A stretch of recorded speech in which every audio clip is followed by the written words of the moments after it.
So we look at what they found on healthcare and then what they found in the SMB analysis.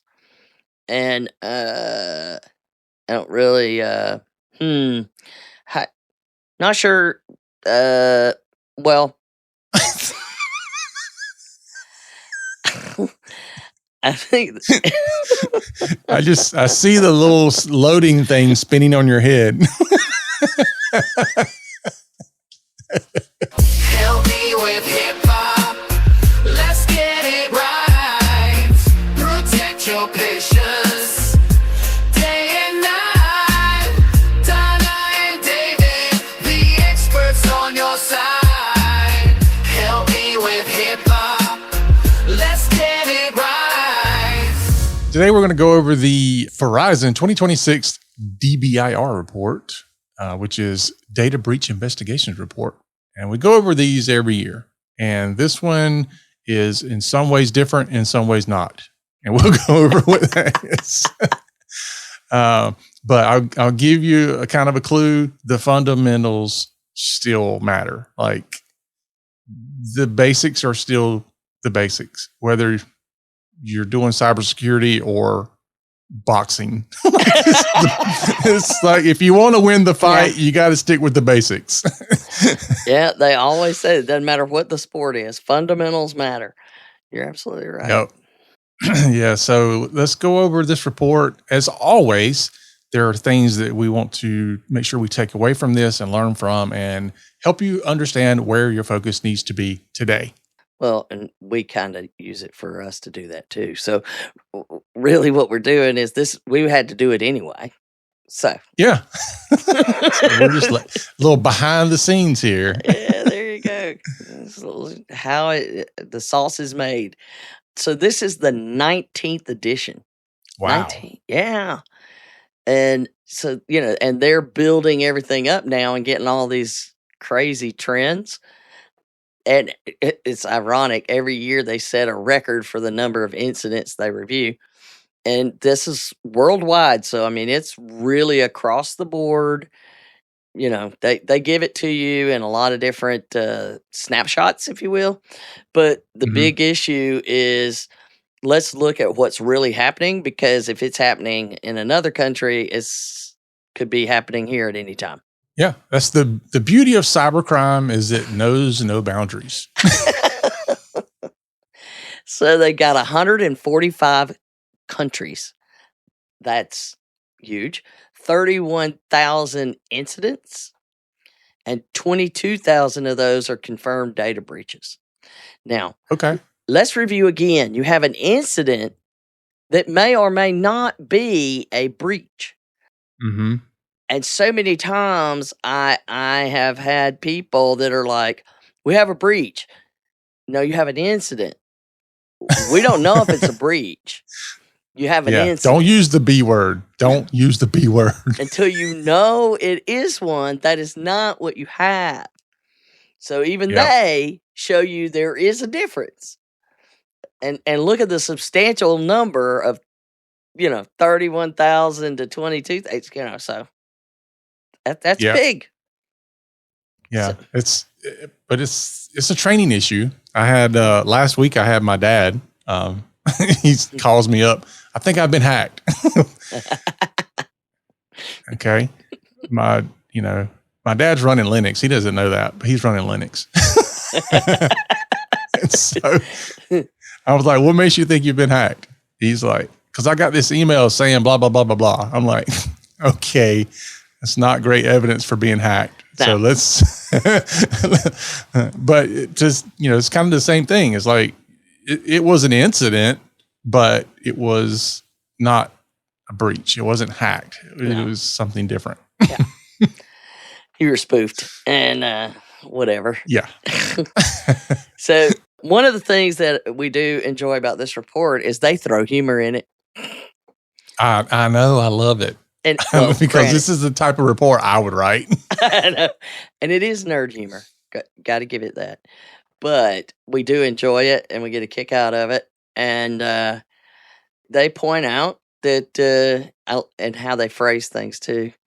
So the data set covers October 2024 through 2025.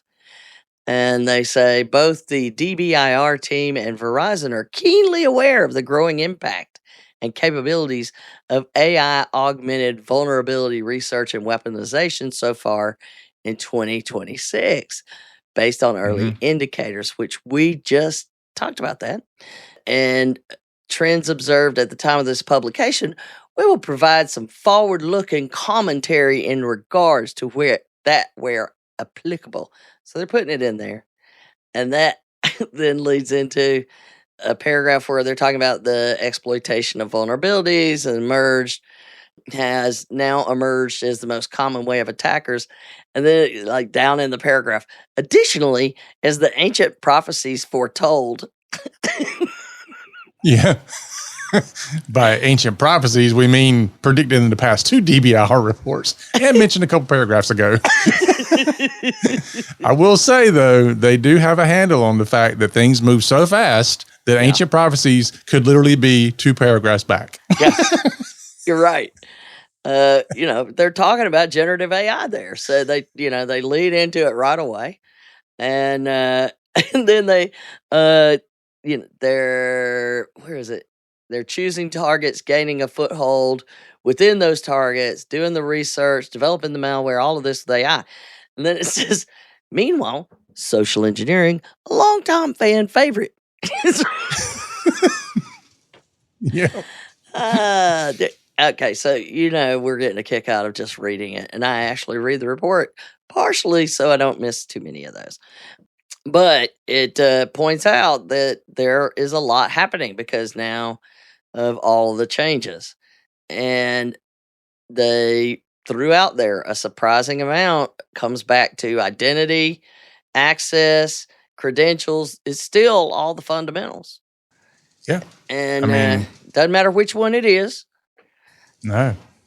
They did go into discussing pretexting because it's really becoming a big thing. And so let's get into the guts of it. But the bottom line is AI, it's accelerating the speed of the attack more than anything. It's not changing what they're doing. It's just allowing them to do it faster. And they're not losing because of some futuristic new method. They're just doing the same things faster. Yeah. I mean, if you've got a proper privacy and security program, then it doesn't matter that they come out with some new attack vector. Like, it's the same. Like, are you still doing the fundamental basics? And in almost every case, I'm sure you could probably attest to the same thing. In almost every case where I've seen something happen, even if it's new, I'm like, but you weren't doing the basics. Like, you still don't have multi-factor authentication turned on everywhere you can. You're still not doing security awareness training. You still don't have advanced email security. Like, all the stuff that we've talked about all the time. We put it out in 405D. We put it out in HSCC. It's the same. If you've got all those covered and you're still getting hit, I want to know about it. Yeah. But chances are you don't.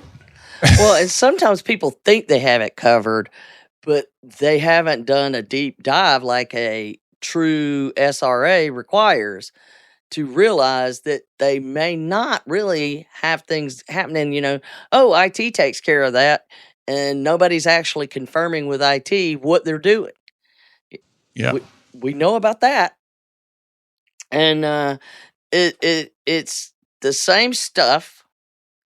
And, it's like Key West, the Cuban coffee queen. It's really good coffee.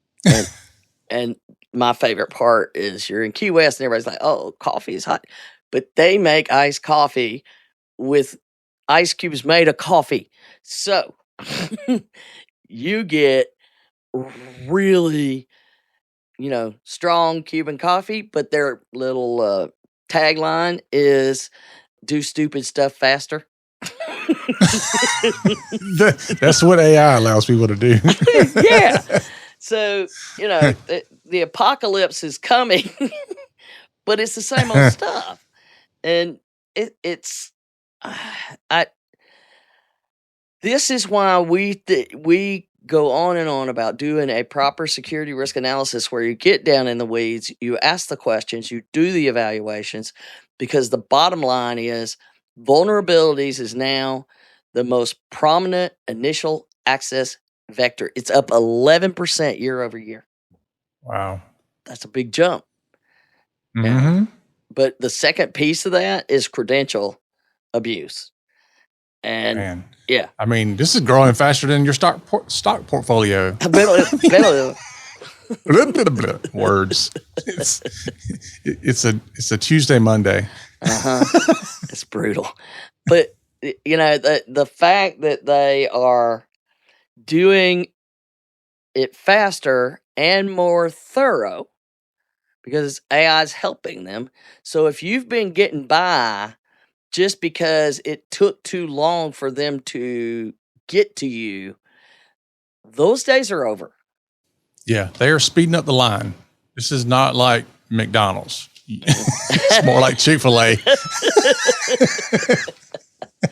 With double lines, another line for your call in on your mobile app. And it is cool when you get to pull up, just scan the QR code and off you go.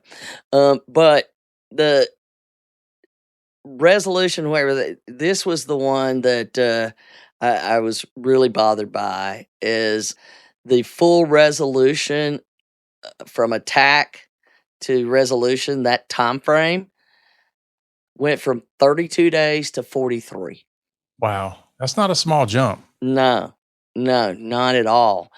And I mean, that 11 additional days, those are not fun days. Yeah. They are bad So days. I wonder, is the 11 additional days due to the complexity of attack? Is it due to the lack of cybersecurity controls, or both? What? I'm sure it's the fundamentals. I don't know if you know that. That's what they keep saying. Yeah. I'm just like, yeah. Why did it now take longer? I mean, is it that we're getting worse at the fundamentals? I think and now it's taking longer? No, I think that they're able to be more thorough with the damage. That is, so they're doing more damage because if they weren't as fast, you could stop them potentially.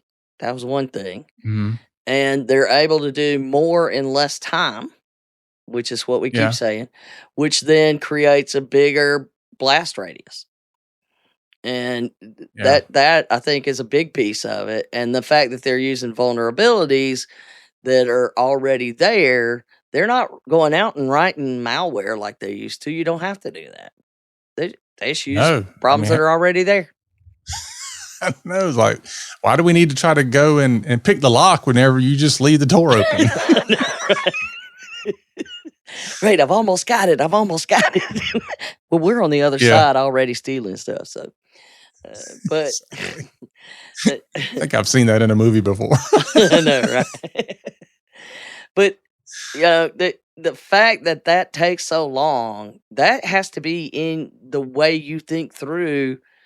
How bad would it be if we get hit? I mean, that impact is clearly worse by a substantial amount. And people still think that if I get hit, that I should be back up and running by the next day. I know. I'm like, no, you're going to be lucky to be back up and running within the next month. That's right. You full resolution takes a while, and you may be back up and running, but you're actually more like limping. You're not actually running. So that's why having an incident response plan that you actually go through and exercise it with tabletop exercise, which we need to do a whole episode on the coming Vital Signs Operation National Healthcare Tabletop Exercise. It's HSCC and Health ISAC, and there's a lot going on. We'll have to cover that.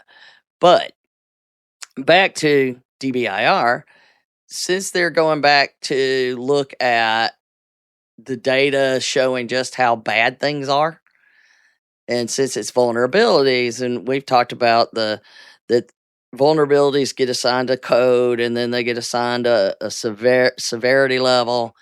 And here was a very important thing for IT people to keep in mind is what they found is that the first week that a vulnerability is identified is fixed by 30 to 40% of organizations, that means the best organizations are loading the patches of severe vulnerabilities 30 to 40%, getting it done right away.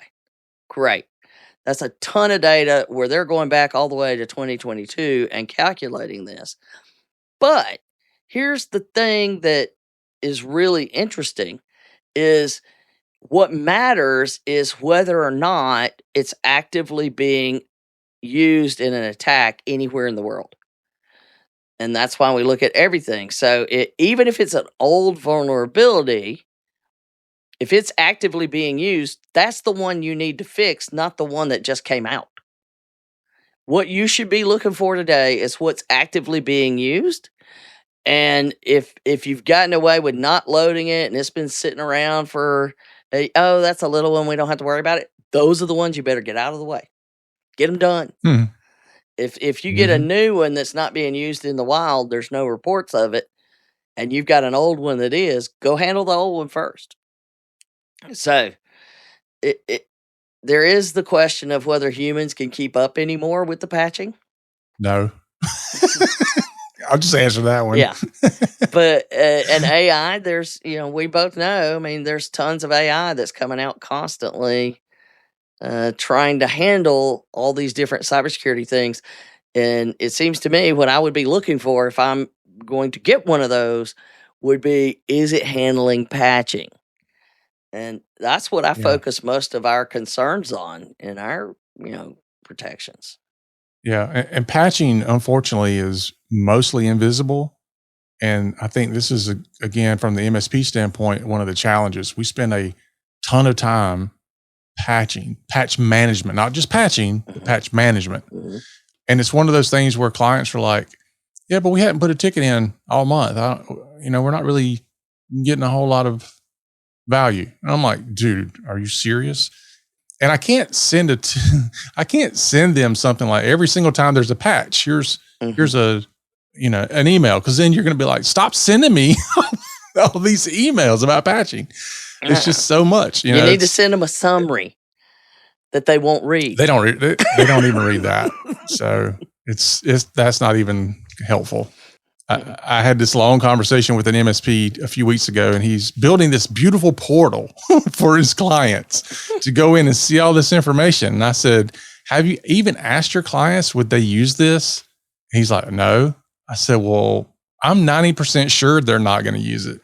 Yeah. It's great. I love it. They're not going to use it. They're not going to look. So, I don't know that too many MSPs have kind of figured that one out, because you can't force people to care or force people to look at the data that you're trying to present them. The only way I've been able to see it happen at all is you have to present some of this during like your technology business reviews or whatever they want to call it, quarterly business reviews. Try to get them to look at some of this stuff. But anyway. Well, and I've had folks that their IT company does give them a portal where it has all their reports. And I'm like, so have you downloaded them and at least, looked at them a little bit? Well, no, we just leave them out there. Yeah. Okay. Are you, what? Trust me, I live that thing too. It's funny because I would say this is just my experience here. There's probably less than 10% that actually go and download the reports, even though we repeatedly remind them. But it's funny because they don't do it monthly. They'll do it like every 6 months. And all of a sudden I'll get 100 different notifications that they're downloading all of these. Yeah. Well, at least they're downloading them, That's my thing is get your own copies. You're responsible for documenting that this is being done. Yeah. And your third parties are giving you the documentation, but you're then also counting on them to maintain your documentation for 6 years. No, don't do that. The math ain't mathing on that one. So. Well, the other part is if you want me to keep it for 6 years, then we need to talk about what that's going to cost you. Yeah. Like there's no such thing as free storage. Put it in your documentation, in your service agreement that we're not keeping them, or we are, but get that settled. So let's keep moving on the report, because there's a lot in here. It's like over 100 pages in this report, and I'm trying to hit as much as possible, but only important parts. So one thing about the human element, we always talk about going, like one of our first episodes of the podcast was, it's the people. Mm-hmm. Guess what? Human element went from 60% to 62% of the breaches, actual breaches. Okay. So not a huge change, but it certainly didn't go down. I know. Still a substantial amount of the breaches involve people. So again, it's the people.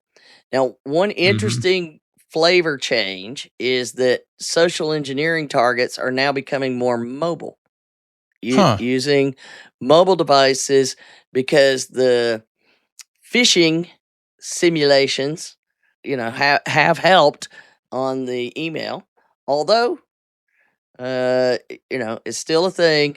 The phishing simulations on mobile, though, the successful click rates in the text, the testing, 40% higher success getting people to click on mobile versus, or tap on versus email.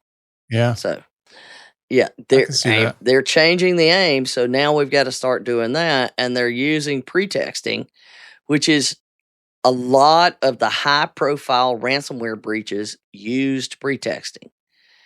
And how you mitigate that damage, getting somebody not to click is not the same as getting people to understand somebody's conning you, and that's essentially what it is. And they're calling you up and getting you actively involved in helping them.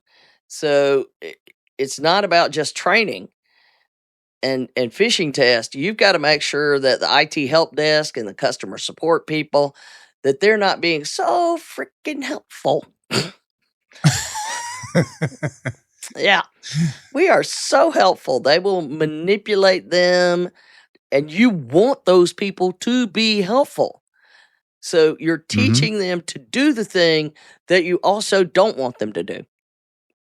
It's complicated. So pretexting is becoming a bigger issue in the larger, significant ransomware attacks. That was concerning. And then they went into third parties. Were you aware that the third-party supply chain is a problem with data breaches and incidents? It's a huge problem.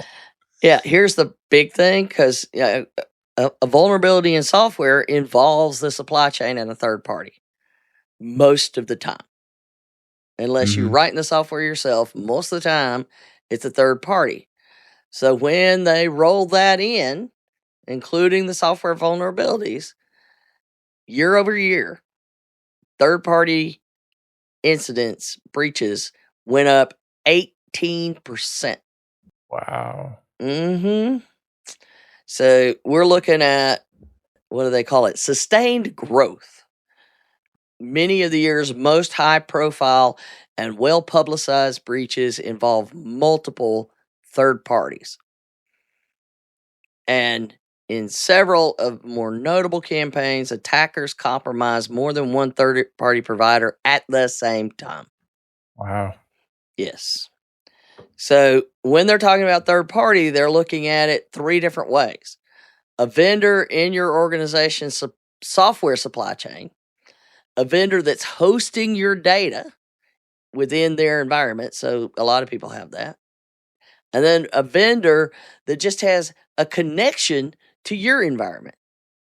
All three of those, they're seeing issues, which is substantial growth in that. So, we don't have to worry about them. All they do is connect to us. Yeah. So they've seen 2 of those being used at one time, sometimes even 3. And they also say excessive privileges in cloud environments, no matter whether it's infrastructure, platforms, software as a service, any of those. It is a pervasive issue. In fact, any considerations on authentication, secret management, and obviously MFA are strong points of attention for any cloud environment. Mm-hmm. So, credential management is what vendors. Nope.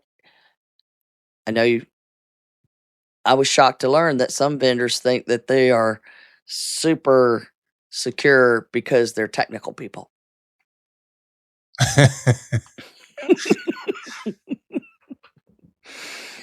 Did we have well, it's developers that are usually the problem. It's like what we see anyway. Yeah. Those, didn't you just send me one where like a GitHub or something was that they gotten a hold of multiple? Oh, and then you had the CISA passwords out on CISA's passwords. Yeah. By a contractor. A contractor, so third party, put them out on a public, and the names of the documents were like CISA passwords for such. I know, man. Yeah. I just don't have a comment. I don't even know what to do with it. It comes to, when people are like, the government should protect us and blah, blah, blah. I'm like, dude, they can't get their own stuff straight. Like you're responsible for protecting yourself. Yeah, that's where it is. I mean, you might get some help, but you're still, it's your problem. Yeah, you cannot abdicate all of this. And I think that's what everybody wants. They want the easy button. Like, I just want somebody to do it for me. Dude, I'm sorry. Like, you can't go to a doctor and say, I just want you to control my health for me. I don't want to participate in my health. Yeah. You figure it out. It is the same thing in IT. Like, you have to participate to improve the health of your IT and cybersecurity. You can't abdicate it. It's a chronic condition that has to be managed. Yes. Yeah. So, indeed. So they then were, going further saying, okay, you got your third parties, which are basically insiders, but they also went further into say internal actors, they always have. And healthcare, known often as the number one sector for insider issues, guess what? Mm-hmm. Yeah, still. But they did have this discussion about that there has been a drop in overall insider actors.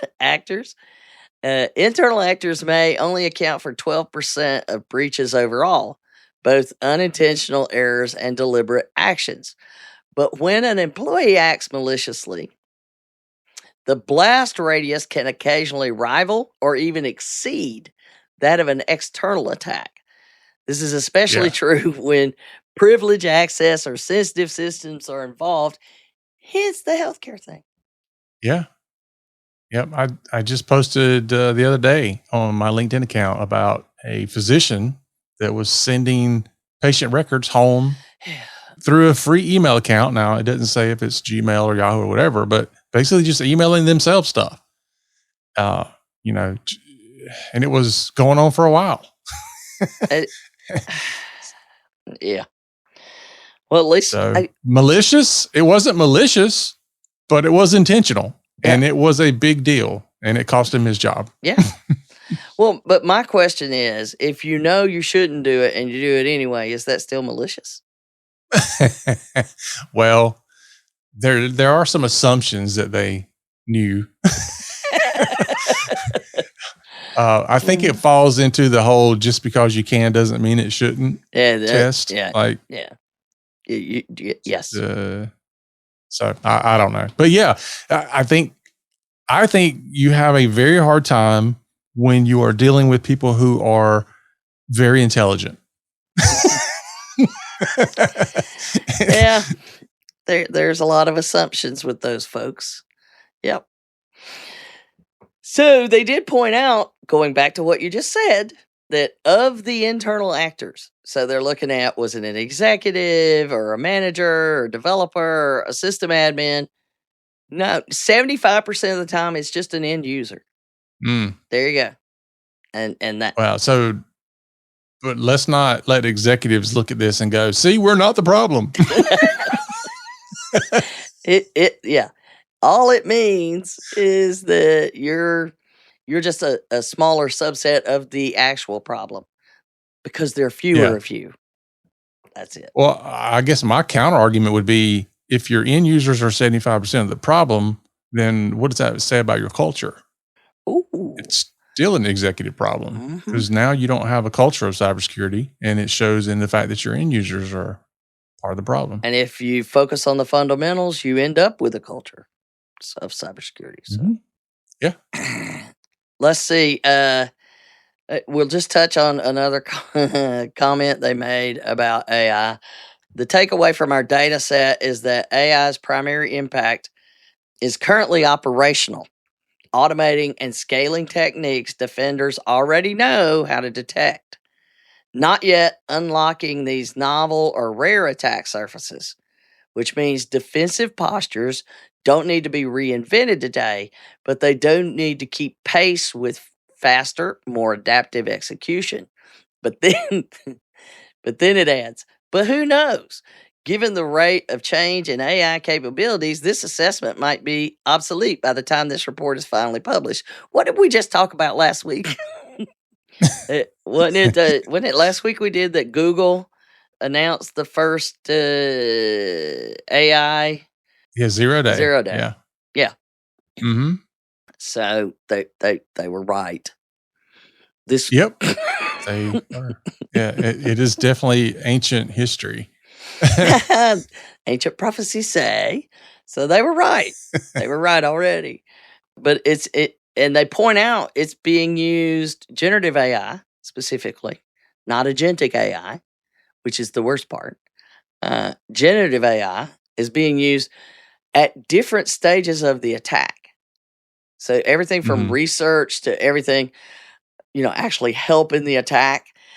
And in some cases, on some incidents, they found 40 or 50 different techniques where the AI was involved. Wow. So honestly, it speaks to the criminals are using AI better than the average person, because the average person still uses AI for productivity. Mm-hmm. The real benefit to AI is not just an increase in productivity, it's the increase in capability. Yeah. And I think a lot of people aren't necessarily getting that far with it yet, but the bad guys obviously are. Yeah, things that you wouldn't even do before you're able to do. And that's the big difference that David's talking about there. And I think you're absolutely right. All right, so let's hit on the healthcare, because they do break down into different subsets to do an evaluation. And so we look at what they found on healthcare and then what they found in the SMB analysis. And I don't really, not sure. Well, I think I see the little loading thing spinning on your head. Well, I'm trying to go, what's the best way to classify this? To really pontificating. Yeah, what is the best way? The frequency, 1,492 incidents with 1,438 confirmed data disclosures. Okay. Ooh, that's a high percentage. Yeah. When you look at, the total is 31,000. The threat actors that were involved in the breaches, 81% external, 19% internal. Thankfully, well, no, it's not thankfully. I don't know what it is because everything's different now. Even then, because these numbers are last year's numbers. Mm-hmm. Everything's already different. There's, we see different things as we talked about. But the big issues, it's financial motives for the most part, which is what it's always been with a lot of these. There's the shift that's happened in the last 6 months, I would say. But the vulnerabilities, phishing, and credential abuse is how they get in. And 54% of the time, the human element is involved. 32% of the time, it's a third party. So, 54%. Yeah. So if we can eliminate 54% of our human workforce, then I don't think the math works that way. But yeah. Yeah, then Ava and Hal will start having their own disagreements, right?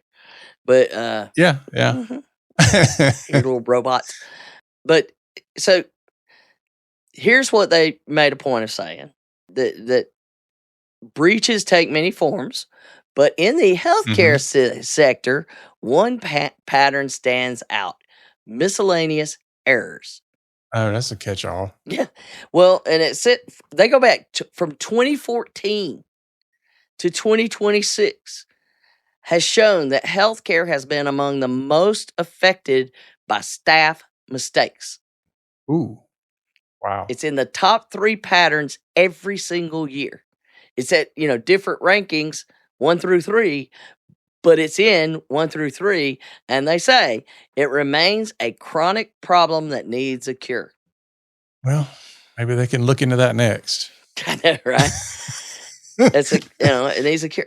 This year in healthcare, the top issue was misdelivery. Data delivered to the wrong recipient in any format. Then you have loss, unencrypted user devices, and portable media. How is that still happening? Yeah. Maybe that's, some of the other countries, the 144 other countries. I don't know. Misconfiguration, exposing like a data store to the internet, not having. Mm-hmm. These misconfigurations are frequently discovered by security researchers who typically make an effort to notify the victim organization rather than simply take the data for their own use. That's good. Then it's an incident. Yeah. Yeah. The misconfigurations, I mean, there's a lot of ways that can happen. You got people that are dealing with things that they don't yet understand. Yeah. At a large organization, you would hope it's more along the lines of it's a new tool. We didn't understand how to fully configure it. At a small business, it's typically somebody thought they could handle it and they didn't, or my son is a IT whiz in 10th grade and he can do it. I mean, there's all kind of reasons. Just because you can, get something to work on a computer doesn't mean you know how to properly configure and secure it. Oh no. Mm-mm.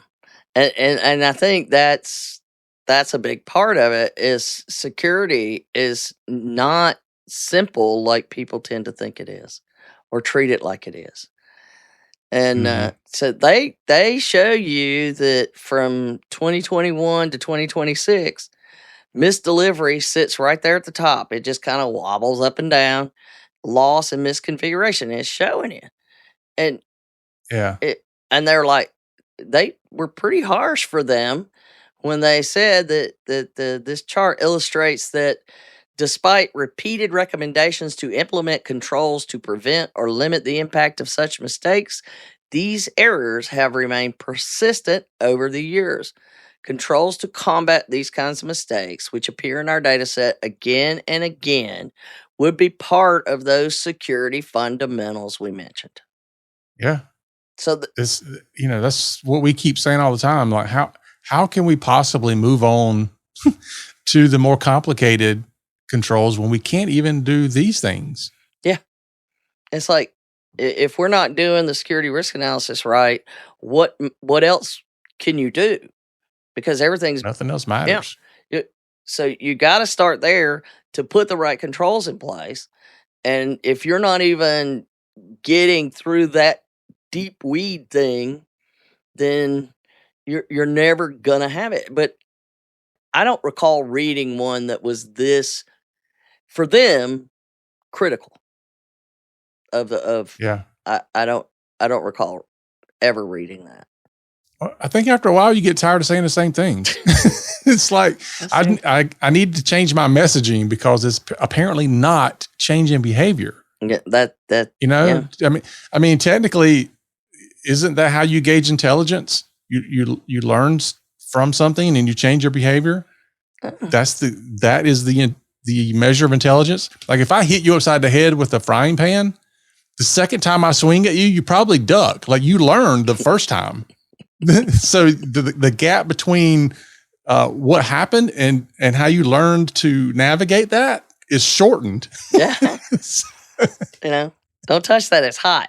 Well, I don't know what hot means. Now I know what hot means. That'll hurt. Yeah. Let them touch it. Yeah. I mean, how many times you said that whenever you had a kid around? Like, let them do it. They'll figure it out. Yeah. What if the kids jump off this thing? Well, they'll either enjoy it or not do it a second time. That's hopefully. You hope. Yeah. So anyway, let's. That healthcare is where healthcare is, and it has its problems. But then on the flip side of that, we also look at small and medium businesses. Now, it's a lot ain't more. No better. Huh? I said they're no better. No. No.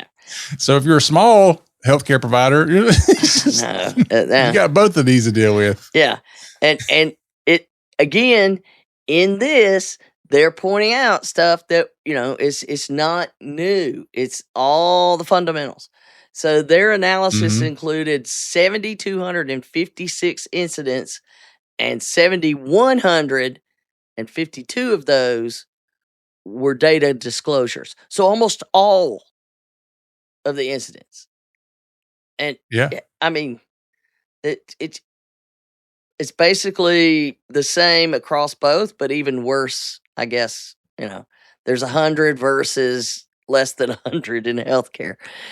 So it's same stuff, but at least this is system intrusion and web application attacks, social engineering. Those three things, 100% of all the breaches. So if you're looking at it that way, it's not the same insider issues that healthcare has overall.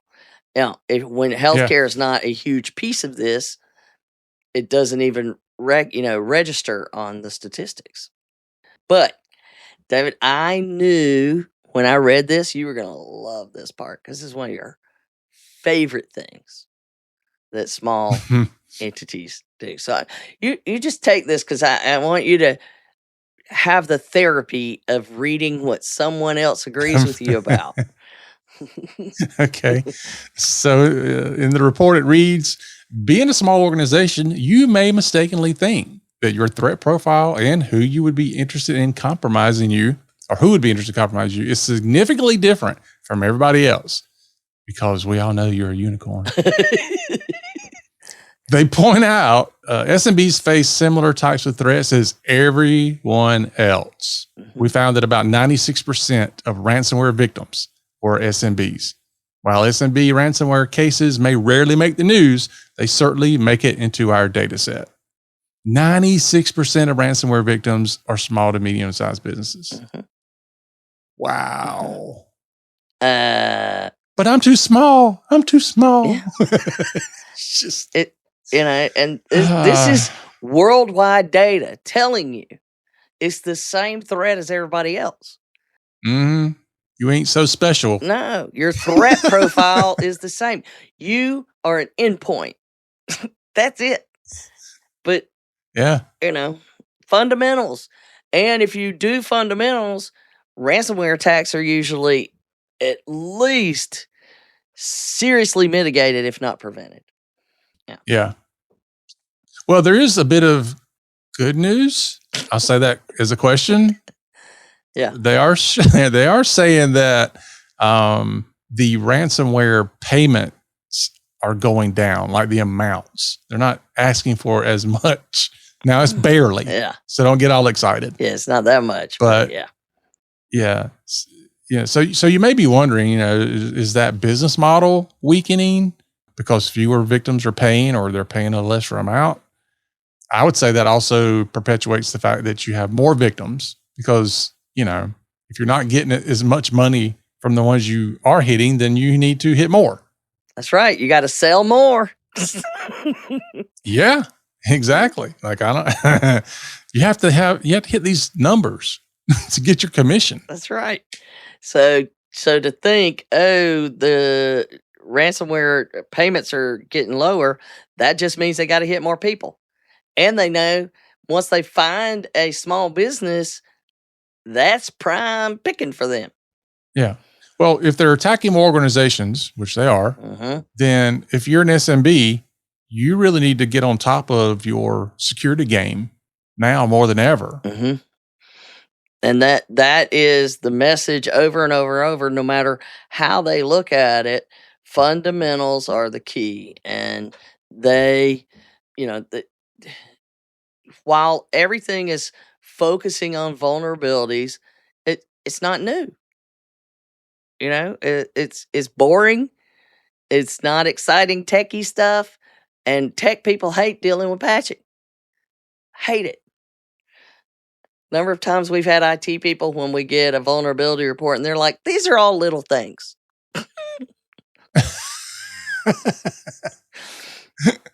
Until they're not. I know, right? But you know what? It's paying the criminals' bills. Yeah. Well, the criminals hope that people hate vulnerability patching. They hope that they don't have a vulnerability management program. They want all these things to be true because, as we pointed out last week, they just have to be right once. They just have to find that one vulnerability you didn't patch. Yep. And that is exactly what their intent is. And because they don't have to write malware anymore. So everybody still probably thinks of them of the, burglars in the hoodies, the hackers in the hoodies. But right now they look like any other nerd at your help desk. Granted, might still be wearing a hoodie, but it's a brighter color. Yeah. And a lot of these hackers, honestly, the hacking groups, that most of these people aren't even technical anymore. Don't need it. There's so many playbooks and so much tooling that they can use. It's like, just sit in a seat, follow this script, you're good. Like, trust me, you'll get 5% of the people that'll fall for this thing that you don't believe anybody will ever fall for. Yeah. And again, it goes back to fundamentals. And really, of all the things they talked about in this report, that where the solution is a bit more complicated, it was pretexting. That was, you got to make sure that you're handling training for those people that take those calls. And And for everybody who's talking about, the HIPAA security rule changes that are coming and what all this new stuff we need to be doing, my response is and has always been, if you're not doing the fundamentals and you're not doing the basics, then the changes aren't going to matter much because you're not even ready to do those. Well, yeah, I mean that when I went through everything in the hangout, the Card Club hangout, H4M hangout, whatever, once I took them through all the things that I felt were high priority things for them to do in advance of any changes, it was all stuff they were already should be doing anyway. Yeah. Just dot your I's, cross your T's, make sure you're doing all of those fundamentals. And okay, we do have the AI thing, right? And unfortunately, whether you're looking at healthcare or SMB, legacy, i.e. old stuff. No comment, David.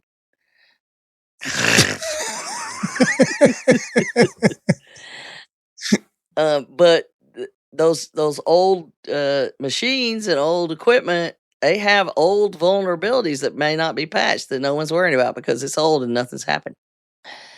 Yeah. And, when they first came out, not a crisis. But in the meantime, AI has now been able to find ways to use that. So today, nothing's happening. Overnight, you got hit by a brand new one, and AI may or may not have found it and tooken. You always know we're near the end. But, remote access and management tools need to be accounted for, fully patched. They pointed that out. The, remote desktop is still a thing that's hanging out there, not patched in some cases. And anyway, but they, right in the summary in their opening statements, when they summarized everything, we could have just read that and talked about jokes for the rest of the episode, really. And when I read it, I'm like, I guess this is good because it's doable, Yeah. So that's the way I finally got to. But here's their big summary. Amid all this change, one message stays the same. The threat landscape will keep evolving, but the fundamentals still matter most. Yep. Yeah. There's no sense in trying to learn how to do trick shots until you can learn how to dribble the ball. Oh, listen at you, Mr. Sports Analogies this episode. I know. I know. Where's that? You would think I watch basketball. I know. I was like, I played and watched, and that didn't come up with that one. I dribbled the ball and then did a field goal. It was great. At least he does know that's a joke. Yeah. But back to the organizations that stay grounded in strong cybersecurity basics, which they point out: clear visibility into assets and third parties, disciplined patch management, well-practiced response plans, along with a culture that supports and enables secure behavior. Those organizations are better positioned to handle today's realities and whatever comes next. Okay, so there's your measurements right there, right? Mm-hmm. Grounded in strong cybersecurity basics means, here's your measurements: clear visibility into assets and third parties, disciplined patch management, well-practiced response plans, and a culture. Yes. There you go. I mean, 4 things. But I mean, we know culture and consistency is the one that we always know is the hardest part. Oh yeah, absolutely it is. And like you said earlier, if you're not taking it seriously, then culture is the core problem. Yeah, and you can't do anything else until that's fixed. Mm-hmm. I don't remember where I got the quote that I use in the boot camp or in one of my presentations where it said, culture eats strategy for breakfast. Yeah. Because if your culture doesn't foster all of the pieces that you need, it's irrelevant what your strategy is. Eventually, culture will be counterintuitive to your strategy. Mm-hmm. So I think maybe culture is a bigger lift simply because it's the one thing that feels never ending. Yeah. Even though all of it really is never ending. Mm-hmm. That's the only thing I can think of, because when you look at the fact that if you did security awareness training properly within your organization, you would drastically reduce your risk of being a victim. But how many people actually are doing that? It's like, why aren't you doing it? And usually it's things like, we don't have the time, we don't have the material. Mm-hmm. There used to be a complaint all the time about cost. We don't have the funds for security awareness training or whatever. Dude, that stuff's cheap or free now. Most MSPs include it in their offerings, or there's a ton of people putting out free content. Yeah. It's I can think of 2 people that put out free content every Friday. Just saying. Yeah. Yeah. So what's the excuse now? And you don't need to spend a ton of money on the shiny new technology that, and all of them. Get ready for for the security rule changes. Do the fundamentals. If you will do the fundamentals that are already there and have been there since 2005, they work. Maybe it's because the fundamentals aren't fun. Maybe we should call them boredamentals.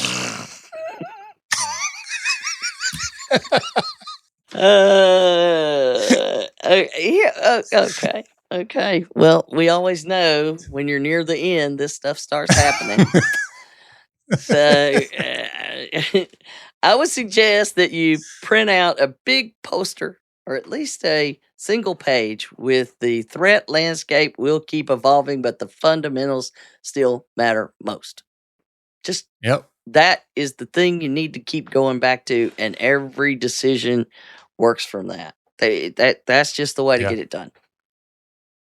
And if you need help with fundamentals, then join the Cardin Club, because that's what we do all the time. We're reminding you of fundamentals. We're giving you the material to do fundamentals, the whole 9 yards. Like, the reason you're not in Cardin Club is unbeknownst to me. You should be in it. Yeah, I mean, it will help you a lot. And if you put your staff in there, guess what? You're helping to promote that culture that you want. Mm-hmm. And it's designed on purpose to give you accurate, available information and ongoing current event training. So, but it's not for your whole staff. No, it's for the people who need to make it happen in your environment. And there's not a lot available for them. And that's why we've built this. And so, yeah, it is, the fundamentals are a big part of that. So David's right. Come join us. Of course. All right, then. Close us out, buddy. That's our show for today, folks. Join us again next week. And remember, for Donna and myself, the HIPAA is not about compliance. It's about patient care. You've been listening to the Help Me with HIPAA podcast, hosted by Donna Grindle and David Sims. The show created to help you with HIPAA. For more information or to ask us a question, visit our website at helpmewithhipaa.com. Neither Donna Grindle or David Sims are attorneys, and they do not offer binding legal advice concerning regulatory compliance. The information in this podcast should not be relied upon or construed as legal advice in any way. Consult your attorney for legal advice concerning compliance with HIPAA regulations.